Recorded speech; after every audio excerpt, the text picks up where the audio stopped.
Welcome, and thank you for joining us today at the Foundation for the Defense of Democracies. I'm Dr. Samantha Ravitch, CSC 2.0 advisor and immediate past chair of FDD's Center on Cyber and Technology Innovation. It's Wednesday, October 22nd, and whether you're joining us live or virtually, we're pleased to have you here for this conversation. When the Cyberspace Solarium Commission was created, our charge was clear: to prevent a major cyber attack of significant consequence to the United States. We came together, Republicans and Democrats, policymakers and practitioners, because we recognize that cybersecurity is national security. The threats we face today reach into every corner of American life. Defending against them demands more than technology or new authorities. It demands a strategy rooted in layered cyber deterrence, shaping behavior through norms and diplomacy, denying benefits to adversaries through stronger defense, and imposing costs when they cross the line. But deterrence only endures when it is underpinned by resilience, our ability to absorb, adapt, and recover faster than the adversary can disrupt. That resilience is built through persistence, public-private collaboration, and a shared national commitment to staying ahead of the threat. Moving our country, both our government and our citizenry, towards a mindset of resiliency won't be easy, but it is imperative. 5 years after the Commission released its flagship report, we have seen real progress. New offices, new authorities, and investments reshaping how the United States defends itself in cyberspace. But as this year's assessment shows, the work is far from finished. With that in mind, today's panel will explore the latest findings of the report. We are joined by 3 former members of the Commission and the lead author of this year's assessment. So let me introduce. The Honorable Mike Gallagher is co-chair of CSC 2.0 and served as co-chair of the Commission. Before he joined Palantir Technologies as the head of defense, Mike represented Wisconsin's 8th District from 2017 to 2024. A former Marine, Mike brings the same candor, intensity, and sense of mission to cyber policy that defined his military and his congressional service. The Honorable James Langevin is the newly appointed chair of FDD's CCTI Board of Advisors. It is a privilege to hand the baton to Jim, a trusted colleague whose integrity, expertise, and lifelong commitment to the mission are unmatched. While in Congress, Jim represented Rhode Island's 2nd District for over 2 decades and has long been one of Congress's true champions of cybersecurity, founding the Congressional Cybersecurity Caucus and serving on the commission. Jiwon Ma is a senior policy analyst of FDD's CCTI and the lead author of the last 4 of CSC's 2.0 annual assessment reports. Through her analytic rigor, Jiwon has helped shape these reports into a trusted benchmark for measuring the nation's progress in cyber resilience. And Rear Admiral Mark Montgomery is Senior Director of FDD CCTI and Director of CSC 2.0. He served for 32 years in the U.S. Navy as a nuclear-trained surface warfare officer, retiring as Rear Admiral in 2017, and was the Executive Director of the Commission. Mark has been the engine behind both the Commission and CSC 2.0. His energy, his leadership, and discipline continue to propel the Commission's mission forward. Moderating today's conversation is Politico cybersecurity reporter Maggie Miller. Maggie has spent almost a decade covering cyber policy, both at Politico and during previous positions at The Hill and inside cybersecurity. Maggie, welcome back. Before we begin the discussion, we'll turn to a short, pre-recorded conversation between Mark and Senator Angus King. Alongside Mike, Senator King was co-chair of the original CSC and is co-chair of CSC 2.0. Unfortunately, he was unable to join us in person today due to the ongoing shutdown. Senator King is a member of the Senate Select Committee on Intelligence, the Armed Services Committee, the Committee on Energy and Natural Resources, and the Committee on Veterans Affairs. Senator King has been both a source of insight and inspiration. His candor, his humor, and deep sense of duty remind us why leadership grounded in integrity still matters. Before we watch the keynote remarks from Senator King, a few words about FDD. For more than 20 years, FDD has operated as a fiercely independent, nonpartisan research institute exclusively focused on national security and foreign policy. As a point of pride and principle, we do not accept foreign government funding. Now over to Senator King, so run the reel, and thank you. Hey, good afternoon. I'm here with Senator Angus King, the original... Little thing like the... Hey, good afternoon. I'm here with Senator Angus King, the original OG chairman of the Cyberspace Solarium Commission. And we have a great opportunity here, sir. We're releasing the 5th of our annual assessments, going back to our original release in March of 2020. This assessment's different than the last few. It wasn't all kind of rainbows and unicorns. Right. What did you think when you looked at that assessment?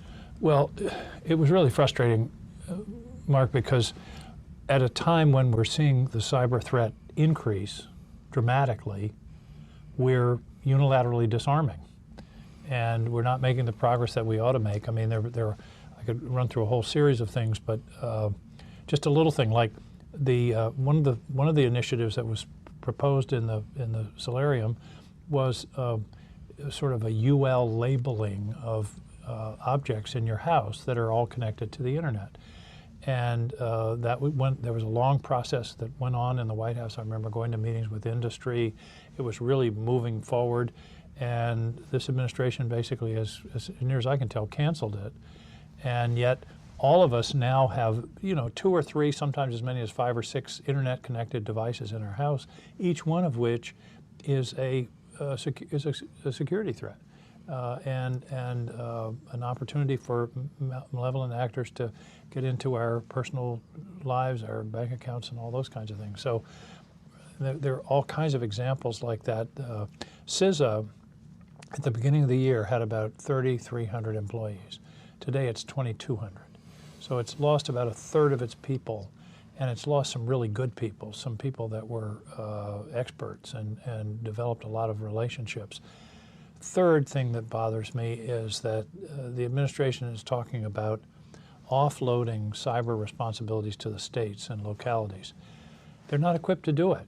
I mean, the beauty of the CISA idea was to act as an interface between all the expertise that's available within the federal government and the private sector, and share that with the individual states, some of whom have pretty sophisticated operations, others don't. And so EPA backing off of water cyber protections, SEC backing off of requiring companies to report cyber incidents. All of this essentially, as I say, is unilateral disarmament in the face of an increasing threat. Sorry to make a speech, but it's pretty frustrating. I mean, you and I signed a letter up front, executive summary up front, where we noted that it was a regression from the norm. It was, either a stalling or a slipping in a lot of areas. And it would be one thing if we were winning. Yeah, yeah. But the threat is getting worse. And one other thing you mentioned is state and local. That's done just as the state and local cybersecurity grant program expires. Right. So we push responsibility and yank resources. Yep.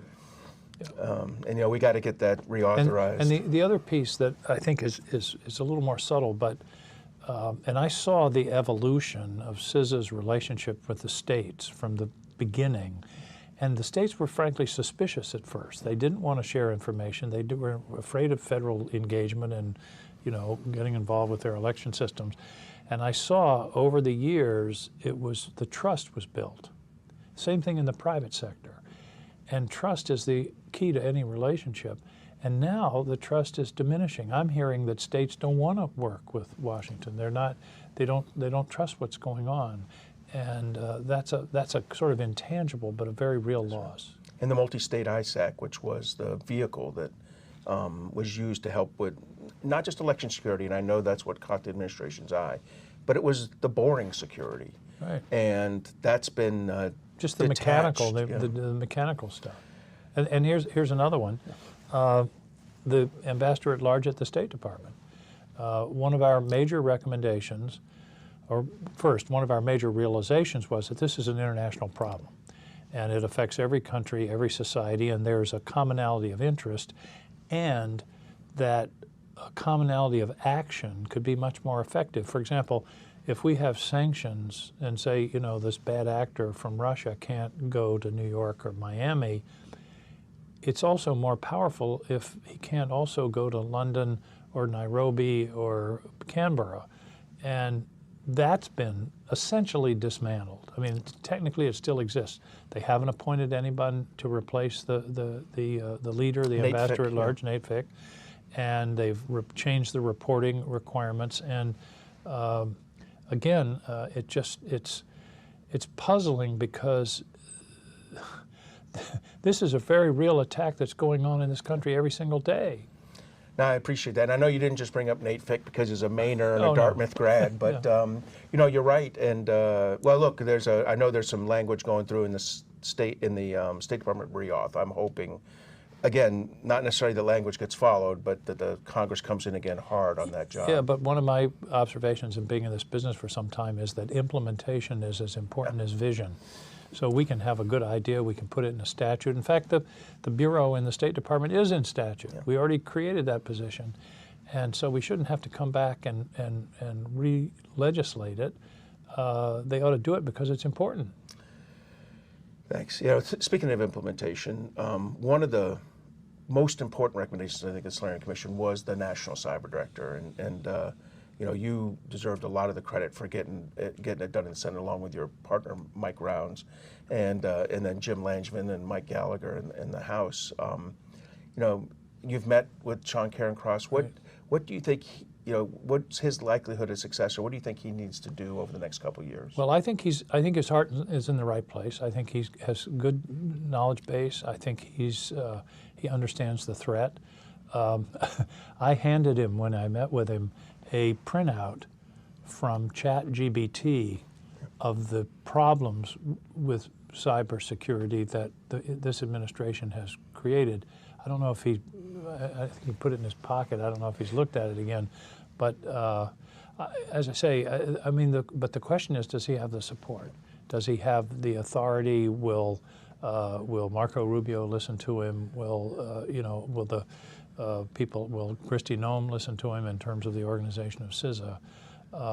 And that's the question. I don't want that position to be just a nominal, honorary position. I agree with you, and I think he has one advantage that two very good leaders had before him that they did not have, that Chris Inglis and Harry Coker didn't have, which is I think he has that relationship with the chief of staff, allegedly, and I think that really is important. As you said, relationships matter. So I'm hoping that this allows the NCD to get that kind of groove that you and I and Samantha Ravitch and others wanted, which is, you know, that access to the front office. Well, and the other thing he can do, I think, is sort of take an inventory of what our capabilities are, what the gaps are, and what gaps have been created, frankly, in the last 12 months.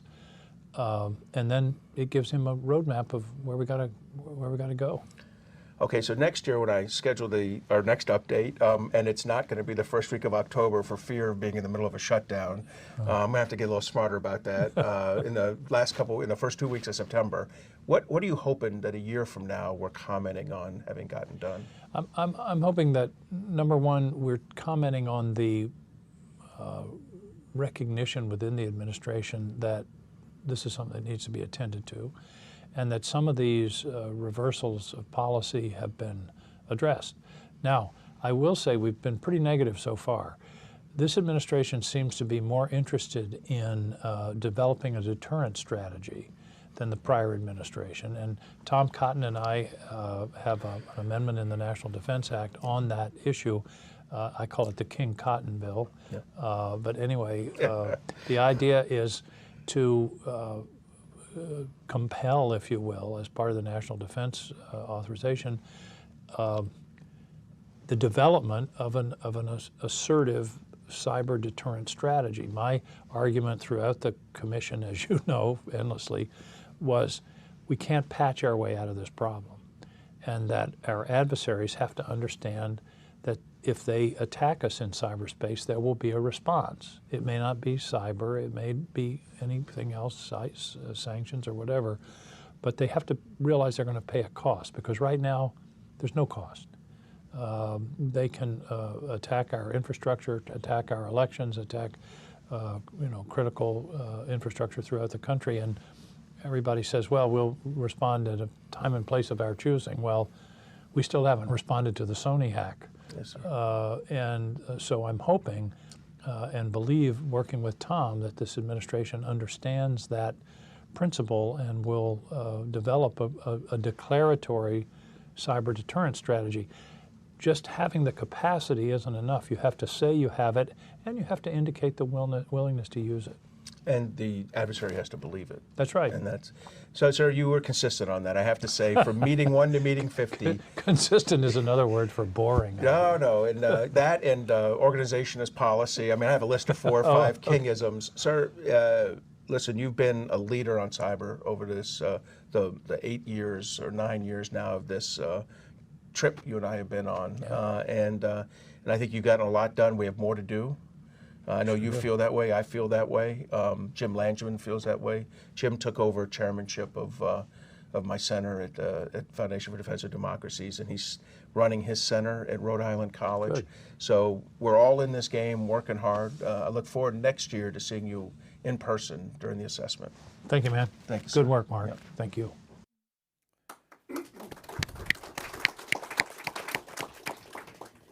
All right. Well, I think that was a really great way to kick off the panel. Mark, I have to compliment you on your interview skills with Senator King. You really went around the horn right there.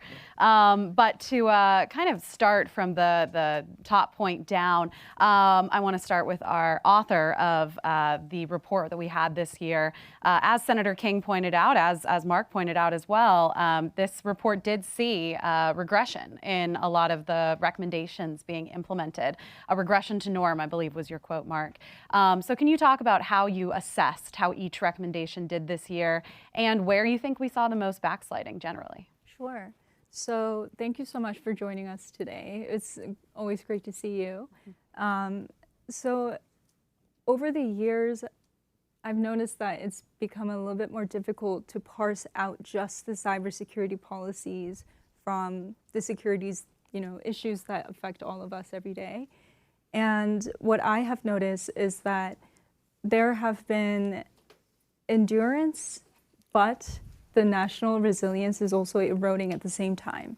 So over the last 4 years, when I do assess these recommendations, I'm looking at whether there have been executive action taken, where appropriate, whether there has been legislative action to mandate, sort of like institutionalize the things that we want to build, and also whether there have been appropriations to just consistently fund and build up the things that we're building. And in many areas that have backslid, I would say it's either one of the two. At least 2 of those things have failed. I know that is a strong language, but I think that we haven't been doing well in terms of preparing. We're good at standing up the things. Like the ONCD got stood up, we gave it the funding, we brought the personnel, but then we didn't consistently think about what it needed as it grew. So I think that was why one of the top 5 recommendations, and the top one we listed, was to provide more authorities to the ONCD. And I think generally, I think people in this room are all aware that we're really backsliding on our efforts in cyber diplomacy and how we have really treated our cyber workforce. So without the manpower to do the mission, and also without the vision to sort of prepare our allies and partners while we take our own cyber assets and protect them over time in the domestic area, I think those are some of the really big struggles that we have seen in the report. Mark, do you have any follow-up there? Well, no, the regression to norm is mostly manpower. I mean, I'm very frustrated with the reductions in CISA. look, I don't think everybody, and I agree with the Trump administration that CISA was not, that everything they're focused on was the right thing to be focused on. And I think any administration would have come in and said, I need to change the focus. That's okay. But I would also say it's kind of hilarious to hear senior leaders say, yeah, this 33% cut in my workforce is, I'm just as efficient as I could have been otherwise. And that's just not, I've never, 35 years in the military, I never had a subordinate come up to me and say, sir, what I really need right now is a 35% reduction in workforce. I heard quite the, in the kind of challenging environment we're in, like Senator King said, with a growing threat from China and Russia, with a China that's doing operational preparation of the battlefield against us, we need to have the right people, I agree with that, but we need to have people. And I think that reduction hurts. There's a few other areas, but to me, that's the one that stings the most. And I just wish they'd get over it, say we made a mistake, we're putting the money back in and getting there. I'm really looking forward to Sean Planky getting in charge of CISA, because I think he is a mission-oriented leader who'll take responsibility for his actions. And I'm glad you brought up CISA. That's been a big focus of my reporting this year. Well, always, but this year especially. As Senator King said, there has been about a third reduction in staff since January. And of course, in the shutdown, as we are seeing with many agencies, many more are furloughed. We have around 900 still working. So having, previously served in congressional roles, Congressman Gallagher, Congressman Langevin, what's your take on, how the administration has approached CISA, and where do you think they can go to kind of put CISA in the best place, to defend our nation's critical infrastructure? And we'll start with you, Congressman Gallagher. Well, I think with all these things, first of all, the caveat being, when Mark asked me to be on this panel, I said, Mark, I now have a real job. I'm not immersed in these things. I now admire Tom Fanning for his ability to have a real job and also serve on our commission, because I am not smart enough to do both. So my knowledge is stale. I would, however, say, it is too early to be definitively judging how things are going. I mean, key administration positions have just gotten confirmed, right? We can have a whole panel about how the Senate confirmation process is totally jacked up. And if the president, regardless of their party, deserves to have their team on the field. So I don't know how many days Sean Cairncross has been in the job, but it's not that long. He's phenomenally talented. He's getting after it. I think he has an opportunity to get that position right. When it comes to CISA, I emphatically agree with what Monty said about Sean Planky. He has a ton of energy, a ton of ambition. I think he can revitalize and reimagine what that office does. So I just would say, there's a little bit of time that needs to elapse before we pass definitive judgment on all these things. I'm also, and by the way, I was a co-chair of this commission. I fully stand by the recommendation. I think one of the top three things coming out of our initial report is that CISA, we need to elevate CISA's authorities. It also needs to be able to attract world-class talent. And we've given the Pentagon, we've given other agencies all these flexible authorities to hire talented people from the private sector, not in a full-time role, but in cyber accepted service. We're still not using these authorities sufficiently and getting creative with those authorities. But I'll tell you now, with the perspective of being in the private sector at a technology company, the gap in talent is larger than I understood when I was in government. I mean, it's very difficult, if not in some cases impossible, for even our leading government agencies to attract these genius 23-year-olds that work for me at Palantir. We have to come up with a different model. I mean, you can compete on mission, but you can't compete on salary. And that's something I didn't have a full appreciation for until I got out of government and was fully immersed in the private sector. If that makes sense. Just before we go to you, Congressman Langevin, to talk about CISA, I just want to press you on that. I mean, we have seen so many cuts at CISA, but also many other agencies. Are you worried that that sort of amount of cuts might disincentivize people further who want to work in cyber? Well, listen, I mean, you mentioned the government shutdown. Obviously, I hope we can find our way out of a government shutdown. That you can't just stay shut down forever. More than anything else, what has concerned me for the last decade as a staffer, as a member of Congress, even now as a private citizen, is just the unpredictability of our budgeting process. In the military domain, how much money have we lost? Tens, if not hundreds of billions of dollars due to continuing resolutions, budgetary unpredictability. It's why, in my last year in Congress, I was working with other members to try and put an end to shutdowns entirely. There's legislation on the table right now that would allow us to get out of this constant shutdown cliff game we play, right? In the state of Wisconsin, if you don't pass a budget, the government doesn't shut down. You just sort of revert to the previous year's level. So we don't actually have to play this budgetary chaos game. So obviously, like, we want to get out of that and have a more coherent process for funding our government. But that's a congressional problem, right? Like, Congress needs to reform itself. And speaking of Congress, Congressman Langevin, having served on the House Homeland Security Committee with oversight of CISA, where do you judge what's happened there this year and where we can go in the next year to get it sort of at its best? Sure. Well, first, before I get to your question, I want to thank you for moderating, Maggie, and I just want to take a minute to thank FDD for hosting this and for the support, the continued support on the CSC 2.0 and making sure that we have eyes on the implementation of the Solarium recommendations. And I also want to thank Dr. Samantha Ravitch for her outstanding leadership at leading CCTI board, and honored that she passed the torch to me. And she's been an early cyber pioneer. And of course, the downside is, being from New England and loving the New England Patriots. So we have a saying that you don't want to be the quarterback that comes after Tom Brady, right? So that's kind of how I feel. And she set a high bar, and I hope to continue the high standards that she set at CCTI. And then I want to thank Mark Montgomery for the amazing leadership as our executive director of Solarium.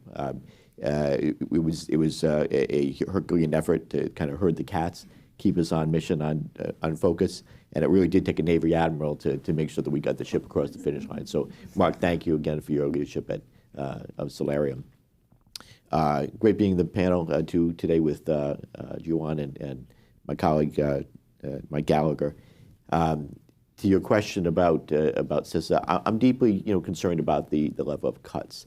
Mark hit right on the mark there with you have to have the people doing the job, and it's really important that you continue to build capacity there. And CISA was growing and it was on pace. So I don't know how they're going to recover from that and do many of the important mission aspects of the mission. But I'm hopeful that, as Congressman Gallagher, my colleague, pointed out, that we're still getting the team in place. They want their people in place. I'm willing to give the administration the benefit of the doubt that we are going to build that capacity, and we are going to continue the mission. One bright point that I'll point out that I see is the executive order that was put in statute on threat hunting on other government networks that it gave to CISA, even though it was in the previous administration's cyber executive order. It really wasn't implemented, or at least it started, until the kind of closing days of the administration were too slow to adopt that. This administration is actually, as I understand it, implementing that threat hunting, so CISA can actually go on other government agencies and departments' networks, and they are doing threat hunting. So, if my information is correct and that is happening, that is a positive. That I'll chalk that up in the positive column for this administration, and again, for it to be effective in securing, and I put it in these terms, the administration has talked a lot about securing our borders. Well, it's important to also secure our, not only our physical, but our digital borders. And that's what going threat hunting is doing. It's securing our digital borders within the government, and that hopefully that it's going to spill out into helping private sector do threat hunting on their networks. Mm-hmm. And another issue, and again, thank you to Senator King for teeing us up so well, that I know you talked about with him, Mark, was the State Department's Cyber Bureau, which we've seen a lot of changes to this year as part of the larger reorganization of the State Department. We've seen it split into 3 different bureaus, one of emerging threats. You mentioned in your conversation with Senator King that there is legislation in the House Foreign Affairs, with the state reauth bill that could build up some of its authorities, fully establish the Bureau of Emerging Threats. Where do you see that going in the coming year? And also, we still don't have an ambassador in place. What are you hearing on that? So I think Representative Mast and the House Foreign Affairs Committee did a good job writing up legislation that acknowledged what the administration wanted, which is an emerging technology shop and assistant secretary, and preserve the cyber diplomacy. I think that's the right answer. I hope that can carry through in conference and become the final language. Look, I agree with what Senator King said, which is, hey, we already had a law, just follow the law. But elections have consequences, and this administration want to change it. The normal way would be to write up some legislation, send it up to Congress, have Congress then execute that legislation, then make the changes. That's not how it happened. That's okay, though. I mean, I agree with Mike that when you have an election, you're going to have perturbations. That's democracy, and this is one of those perturbations. And what I do like is Representative Mass said, "I got it," and got this legislation. He and Representative Keith Self, who has a subcommittee that handles cyber in Europe, said, we're going to take action on this, and they went ahead and got legislation done. This is going to save us a year in getting to an easily authorized and appropriated solution. If the Senate Foreign Relations Committee allows this legislation to go through without too many modifications, and then the reauth actually carries on the NDA, which I think is highly likely, because there's other things, not because of this, but because of other things in that bill. So I think there's a path to a success here. And this is actually how democracy works, right? Election happens, I want something done differently.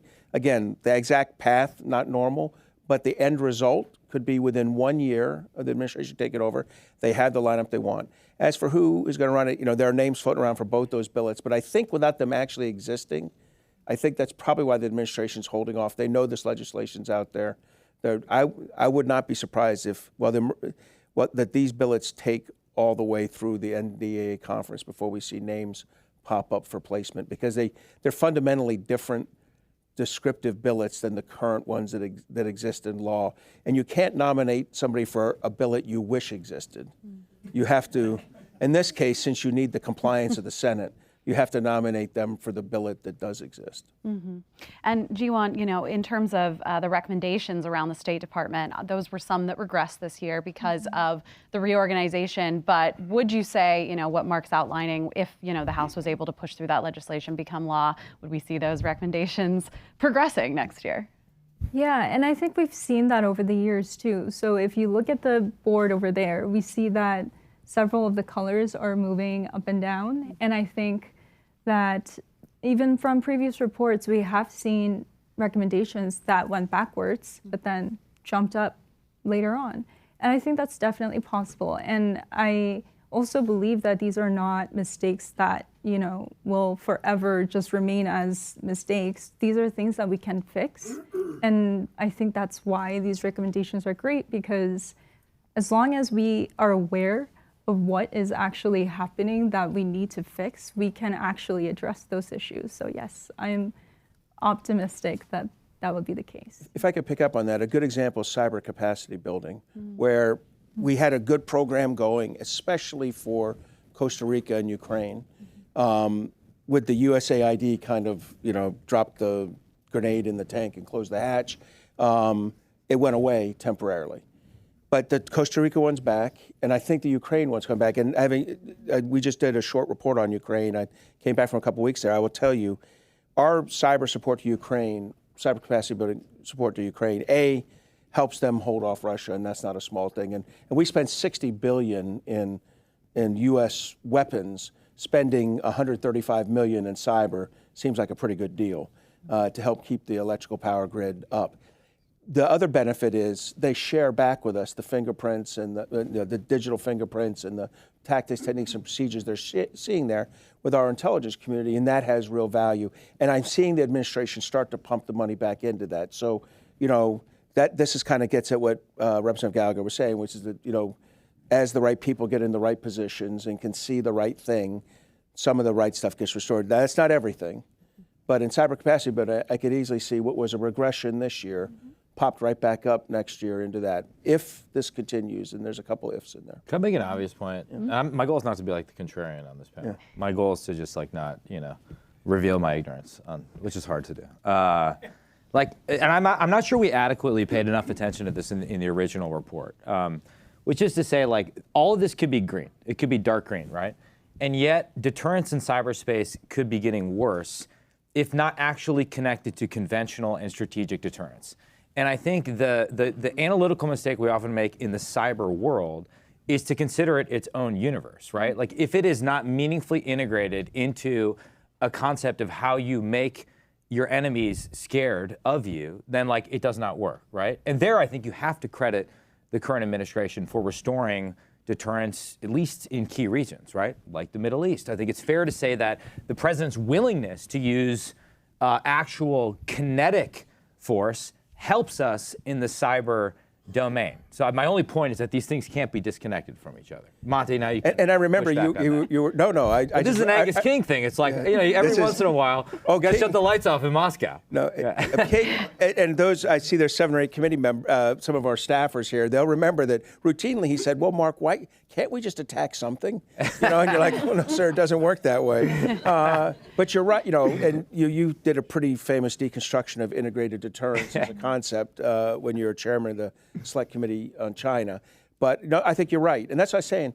It is pound-wise and penny-wise and pound-foolish to not put that cyber money in alongside the other money. And I think we're starting to see that come back. And this administration, DOD's never suffered. I have to say, if there's one trough that has been full, it's DOD's. And the reconciliation bill puts quite a bit more in there, especially oriented towards Indo-PACOM. I'm not sure how they're going to spend it yet, but the money's in there. And of course, Mike, you're really making a deep state argument for the cyber force, and I appreciate that. Well, to be clear, I'll shut up after this.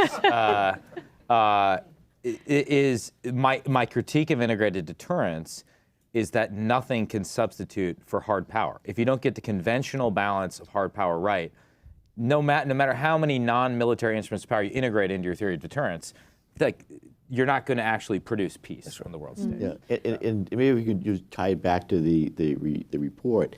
When we are working with, for example, Ukraine, and this is all public, right? And other partners and allies, we are defending forward. So we are. It goes with integrated deterrence. Yeah. It is denying benefits and it is imposing costs. And you think about that by denying benefits. We've helped Ukraine harden its systems. We then benefit, as Mark mentioned, back from that information. We see what the Russians were up to, what the things they were planting on critical infrastructure, for example. We can then take that back home to harden our critical infrastructure. So again, we are denying benefits. We're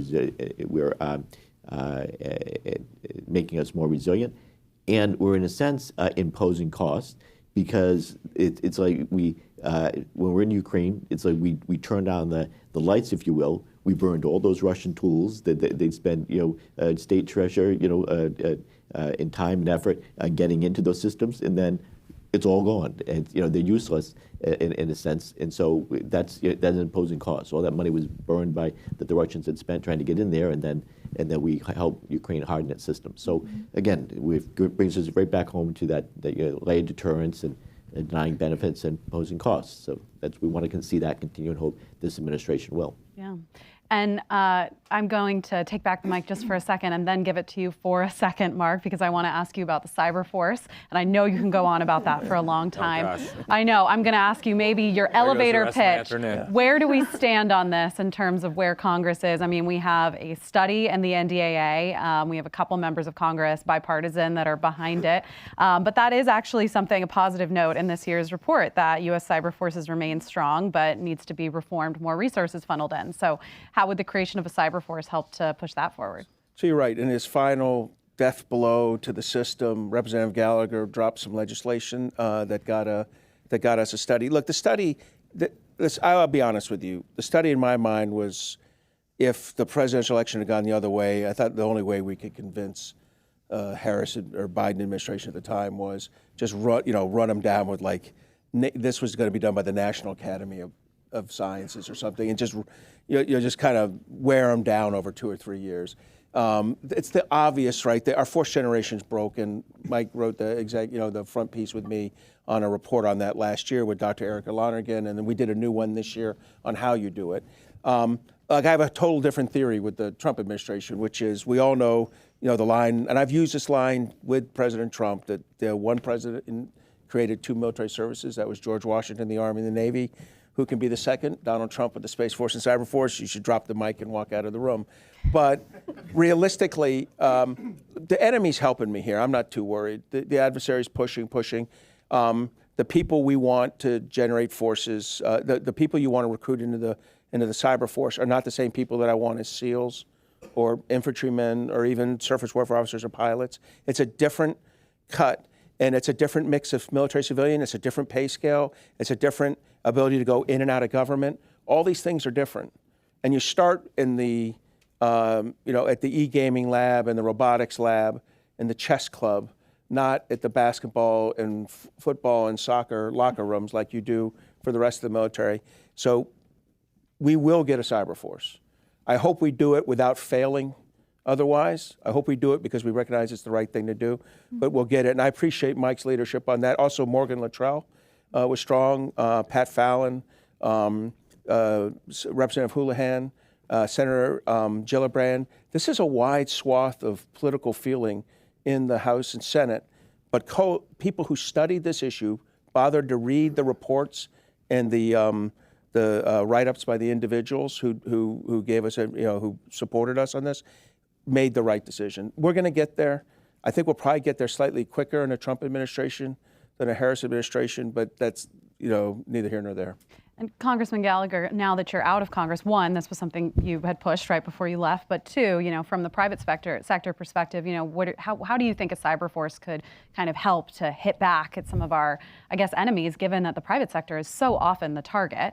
And as a follow-up, we have seen a lot of leadership changes, well, just generally, with a new administration coming in, but with the head of Cyber Command at NSA, General Timothy Hawk, and now we're hearing that Lieutenant General Hartman's not going to be nominated. So, do you have any concerns about that change in leadership and how that impacts things? Well, I guess more than, whenever we talk about force structure, whether it's in the cyber domain or the naval domain, which is where I spent most of my time in Congress and where Monty is also an expert, it's actually infuriating that Monty is very smart.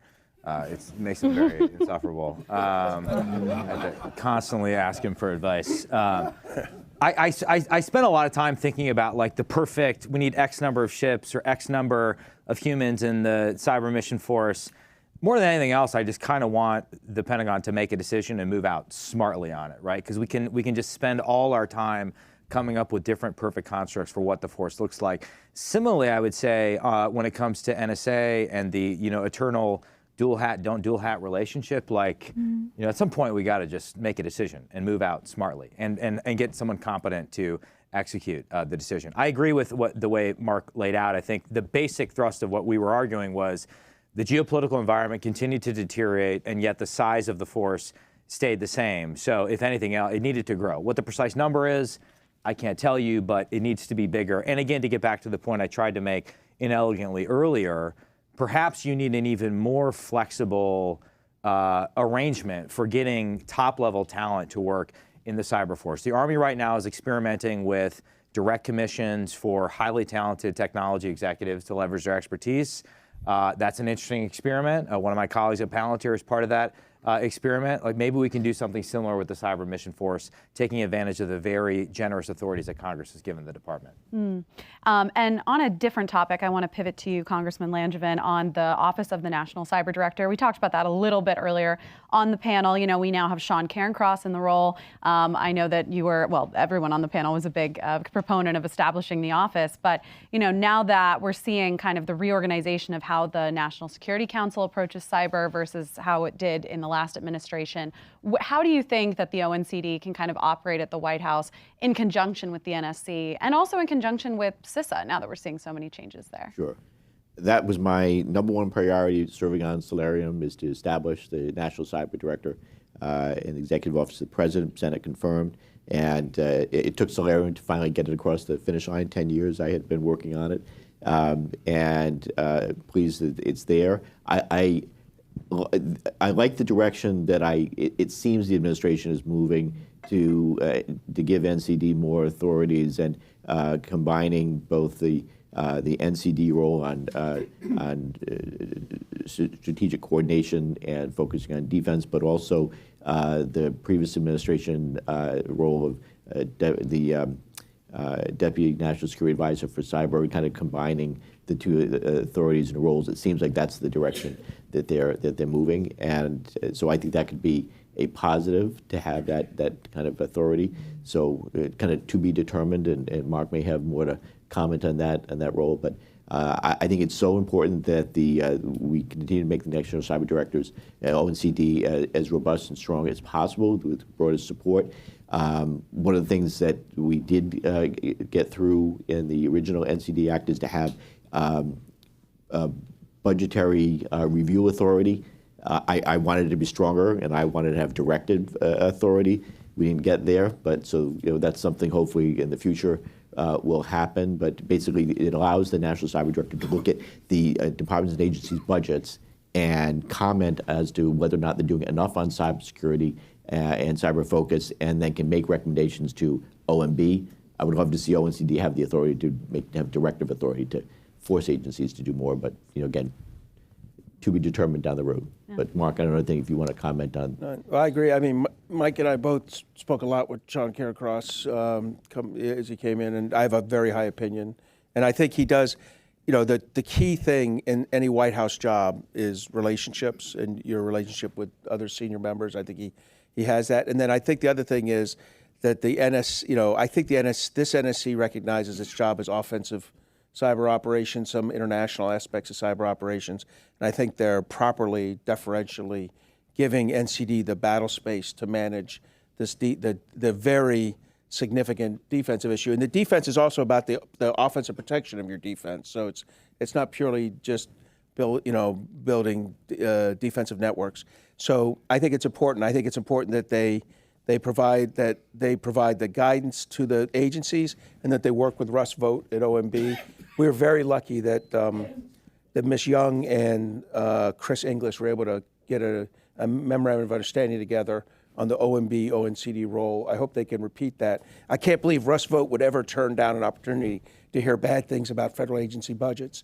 And so with that data flow coming in from the NCD, I think that'd be very helpful. So this is one of the areas where I'm excited, where I think that this administration has real opportunity to make a breakthrough, and I hope they do. Congressman Gallagher, where do you hope that that's going to go in terms of the NCD and the NSC, given that, as you saw, it was kind of two different entities in the last administration? Yeah, my sort of I have 4 kids under 5, so everything is like a children's book in my mind right now. My understanding of the history, and pushback if I get this wrong, is because of Jim's heroic efforts, we created NCD. We should have just called it the Langevin to give him credit. We recruited the best person ever to be the first NCD, Chris Inglis. If Brett Favre, Aaron Rodgers, and Bart Starr combined into one human being, that is Chris Inglis in the cyber world. Then there was. We didn't anticipate the Biden administration reviving the NSC role for cyber.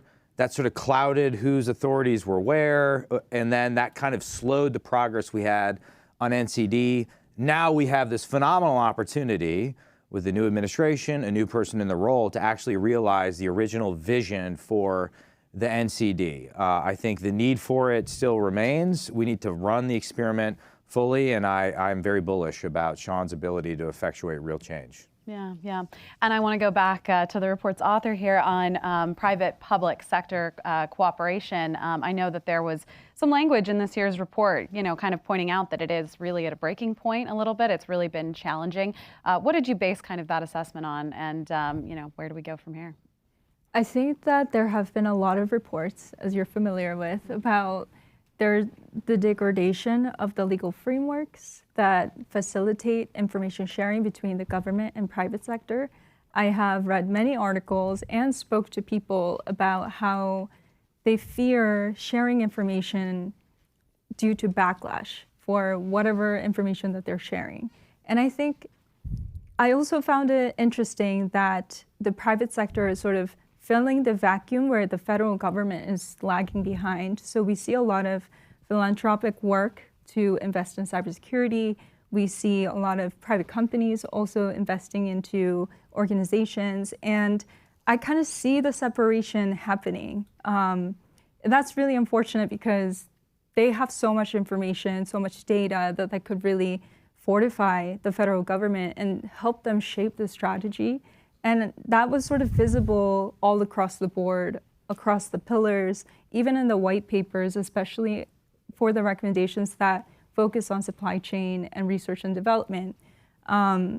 And I think even information like how $2.2 billion of funding for research and development just vanished. None of that. And I think even just from that perspective, we're thinking about that is just one vacuum that the private sector is trying to fill right now. And there is clearly not enough information that is being exchanged in order to understand why we need to invest in these research and development opportunities. So I think it's really all across the board. I could point out probably a recommendation in each pillar where it's very telling that the private sector is sort of slipping behind a little bit. So I think that was just sort of the general consensus. And this is being put out, we're now 3 weeks, I think, since the expiration of the 2015 Cybersecurity Information Sharing Act, which, very confusingly is also called CISA. And I wanted to ask you, Congressman Gallagher, in the private sector again, what has been, if you've seen any sort of impact of the expiration of that law, and what are you hearing from other sort of cybersecurity professionals on the need for, if not that law, then something similar that allows for sharing? Well, I mean, we're not a cybersecurity company, but so I haven't seen a day-to-day impact. It's interesting. Just general reflections, being in the private sector now, reemphasize what I said before. Like, talent is everything, right? I mean, there's an absolute war every single day for top-level talent, and it's hard enough at a leading-edge software company. It's even harder for the government, and we don't make it easy for people. Other concerns from the the private sector.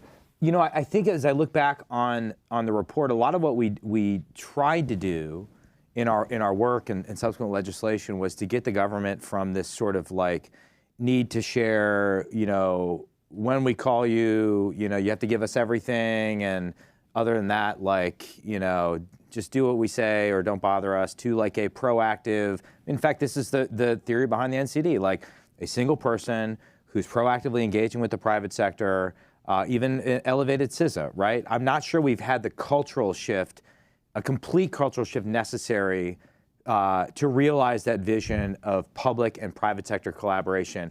But if anything, and I forget the stat that Angus would always cite, if 85% of the critical infrastructure was controlled by the private sector when we wrote the report X years ago, I actually think the role of the private sector has become more critical since then. So it just emphasizes the need for a lot of the recommendations that we put in the original report. Yeah. I want to pick up on, I'm glad Mike mentioned workforce. I mean, one of the things that bothers me the most is the reduction in the funding for a program that Jim and I have been championing for 6 or 7 years. In fact, I helped create about 26 years ago, and that's CyberCore Scholarship for Service. We routinely bring in about 450 kids a year across about 70 to 100 universities and colleges and community colleges who come into government service almost on an ROTC-like program. I think this will be the first year coming up where we basically just maintain the current scholarships and give no new ones. That's a mistake. We need this. We know. I don't know the final number of federal cybersecurity employees you need to have. I know it's going to be more than 450 a year that have either community college undergraduate or graduate degrees. So we should have kept that program going. It has a very high retention rate, much higher than ROTC, in terms of how many people are there 4 or 6 years later. And it brings in talent. It also creates it helps fund and keep programs at 70, 80 to 100 community colleges, universities, and colleges around the country that produce students that go work for the private sector as well. So it was just one of those things. It's one of the things the government did routinely and we didn't think about, but it was really helpful. So I know they're coming, they're studying it. I'm confident the Trump administration will fund it, but they need to do it now so that and it's at National Science Foundation, which is not the #1 agency in the Trump administration, but when I know they'll come around, and when they do, we need to make sure we do it fast enough that they can fund scholarships for the next year, because scholarships are kind of backed up 6 to 9 months on actual accession. So we need to make sure. I want to emphasize what Mark is saying 100%, because it goes back to what Senator King said. It really does come down to people, right? You can have all the laws that we pass and policies that we implement, but you have to have the people, and things like scholarship for service is so important. In my next chapter, I created the Institute for Cybersecurity and Emerging Technologies at Rhode Island College, and we're educating the next generation of cyber professionals, cyber defenders. We were recently able to get our NSA CAE in cyber defense, and we want to have a scholarship for service program at Rhode Island College to, again, continue to grow the pie, if you will, of cyber professionals that will work both in government and then, of course, in private sector as well. It's so important to the country's future and to securing our nation's cyber infrastructure. Yeah. Well, on that note, we only have a couple minutes, but I want to give a chance for Q&A. I think we have one right here. Chris. I don't know if anyone's bringing around a mic. If you want to say who you are. Chris Painter, formerly at the State Department, so I'm going to talk about that particular issue. Look, I mean, the role of the commission was not to do recommendations that were acceptable to one party or the other. It was, what is the best result, right? And with respect to the Office of the State Department, the best result and the recommendation you made, which was based on actually a Republican bill, Royce's bill, was to create this consolidated system where you brought things together at a higher level, at the deputy level there. And now what you have now is it being split into 3 separate sections where it's at a lower level, which is a recipe for bureaucratic infighting, which the State Department's very good at. So the question, not the only agency that is, but is one. So, Mark, I'm a little surprised to hear you talk with joy about the fact there's this congressional action that's essentially validating this rather than saying what is best. And what I want to hear from the panel is what has happened the best solution, or is what you recommended the best solution and something we should strive to get back to? So first I want to say on the actual Cyber Diplomacy Act, it had the poison pill put in of you could put it at the deputy, but then the deputy would make a recommendation where they put it in that bureaucratic infighting scheme. So we never did get the Royce bill. So what I would say is, first, let's acknowledge that bureaucracy wins, because that was a State Department technical assistance put in from the Biden administration to say we're going to push this down into one of these bureaus.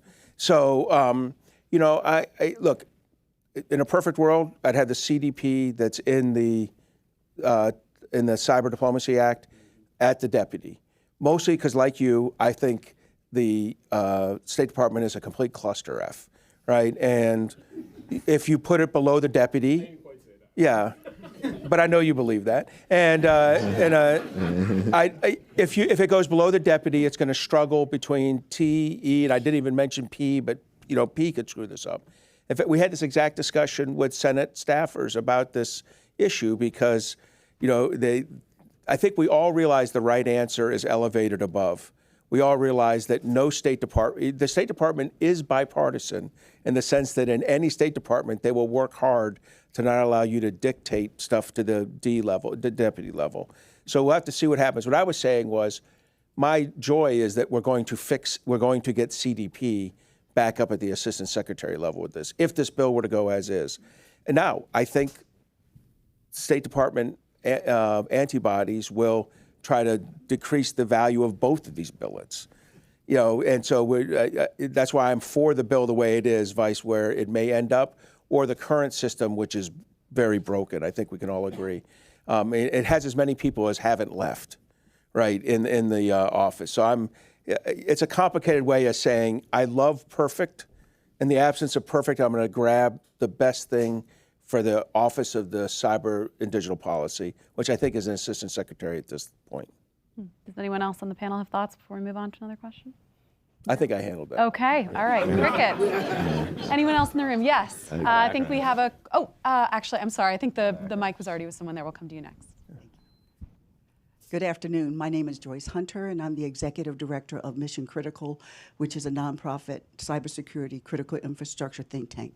I had to write this down because I would go off the reservation if I didn't. Oh. So given the evolving threat landscape and increasing complexity of digital infrastructure, what strategies are proving most effective not just in planning for cybersecurity resiliency, but in ensuring their effective execution across both public and private sectors, and how do we close the gap between high-level policy and operational readiness? Oh, well, wouldn't doing the continuity of the economy stuff we recommended be a useful step in that direction? It would, Mark? Yeah. Yeah, that's a big one. So we actually need to plan and exercise for the threat we see. I think is the number one thing, and that will drive the right level of solutions. I think to get at your thing of how do you properly organize it. I mean, one of the things we've learned is we're not going to. No Congress that any of us can imagine is going to allow us to regulate ourselves into success. Which regulation has worked. It's worked in nuclear power for cybersecurity. It's worked in financial services. But that's about where the American people are comfortable having their nuclear power regulated, having their security of their money regulated. They're pretty good with air safety. If they thought about space, they'd be okay with space. But that's about it. And so what we really have to do is come up with incentive schemes. We wrote a lot of legislation this last year, our FTDA arm did, about incentivizing the cybersecurity of rail, aviation, and ports. Zero of those incentive pieces of provisions made it into the final bill, but to me, that's the hard work of the current Congress to getting it done. We expect people like Representative Garbarino and others, who Jim and Mike have worked with to get that through. But I agree with Mike broadly that continuity of the economy planning is kind of where you define what work needs to be done in your prioritization. Yeah, and I think also, and this is something that Dr. Samantha Ravitch has championed, others have championed of the COOP, COG, and CODE, and prioritization of at least, what is your top 5 things that you need to do in order to get back and up and running if you do get hit. And I think that prioritization really needs to take place. Mm-hmm. And I think we have time for one last question. There was someone in the front row here. Thank you. Tommy Gardner. I'm a CTO at HP Federal. I know CISA's done a great job, and I applaud the work done at NIST in the cyber realm. And the funding cuts are lamentable. But my understanding was that some of that money that was cut from CISA went to FBI for cyber enforcement, which was desperately needed. So could you comment on the balance between the different agencies in a total picture of our cyber capabilities, and specifically with the enforcement side at the FBI? You want to take that? From my research, I have noted that the FBI has increased its ability to respond to ransomware and also to work with other law enforcement agencies, whether it's our domestic ones or the ones from international allies and partners. So it's very clear that they have been ratcheting up their skills. I'm not sure how the money that is taken from CISA is directly impacting or helping grow the FBI's law enforcement capabilities in terms of cyber, but I do think that you're on the track here in terms of how FBI is growing in that. Yeah, but I wouldn't take $1 from NIST for anything else. NIST, you and I did a study of this with Nick Lesherson, who's here. We thought NIST was 40% underfunded through the 4 years of the Biden administration and the last year of Trump 45, which are the 5 we looked at. It was consistently 40% underfunded. Every executive order ever written or national security memorandum said NIST shall do X, Y, or Z with zero money. No, there's zero money in executive orders and NSMs. So NIST was, by the time this administration took over, I think it was about 60% underfunded in its cybersecurity division. And that's with about a 25% plus up over those 5 years, by the Biden administration. So I'm not saying they did nothing. The problem was the challenge grew faster than the money coming in. So any cuts to NIST are inappropriate at this point, especially the cybersecurity division. And if you need proof of that, there's something called the National Vulnerability Database, and you can read what happened last year and what a sad sack story that was of underfunding NIST and its the contracting authority it had. So from my point of view, NIST should be left alone, and if anything, it should be grown. Even if it means the FBI doesn't get the money that they might have gotten from it. Sorry. I want to thank you all for your questions and to our panelists for being here today. And thank you for joining us in person and online. For more information on FDD, CSC 2.0, and the latest analysis on these issues, we encourage you to visit fdd.org and hope to see you again soon. Thanks so much. Thank you. Yeah, thanks.